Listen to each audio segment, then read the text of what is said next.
9వ అధ్యాయము. విష్ణు పార్షద యమదూతల వివాదము.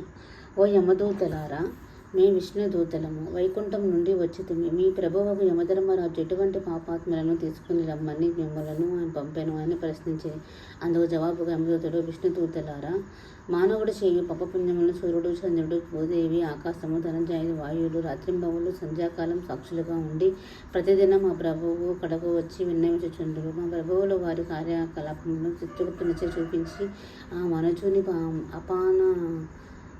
అనాసన కాలమున పంపి వారిని రప్పించెదరు. పాపులు అటువంటి వారు వినుడు.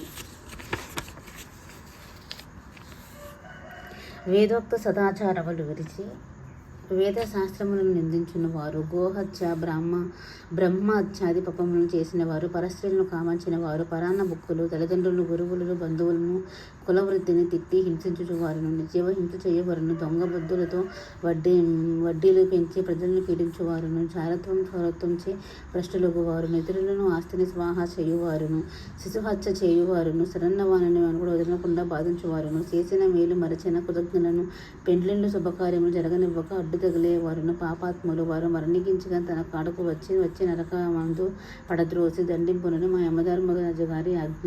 అటులుండగా ఈ అజామినుడు బ్రాహ్మణుడై పుట్టి దురాశ్రమములు ఉన్నాయి, కులభ్రష్టుడై జీవహింసలు చేసి కామాంధుడై వావివరసలు లేక సంచరించిన పాపాత్ముడు.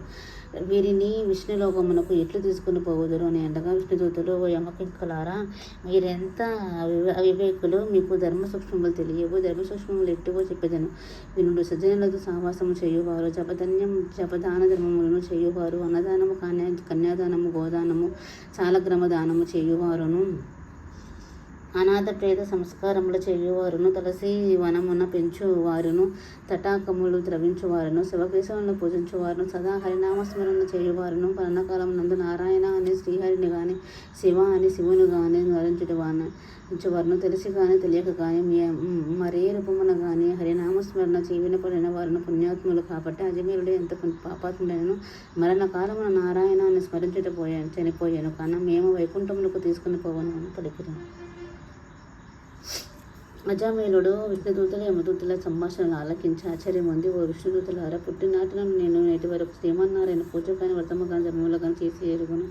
వర్ణాశ్రములు విడిచి కులభ్రష్టుడై నీచ కులముఖంతులతో సంసారం చేసి తిని నా ఈ కుమారునందున్న ప్రేమచే నారాయణ నెత్తిన మాత్రం నన్ను ఘోర నరక బాధల నుంచి రక్షించి వైకుంఠమునకు తీసుకుపోతున్నారా? నేను ఎంత అదృష్టవంతుడను!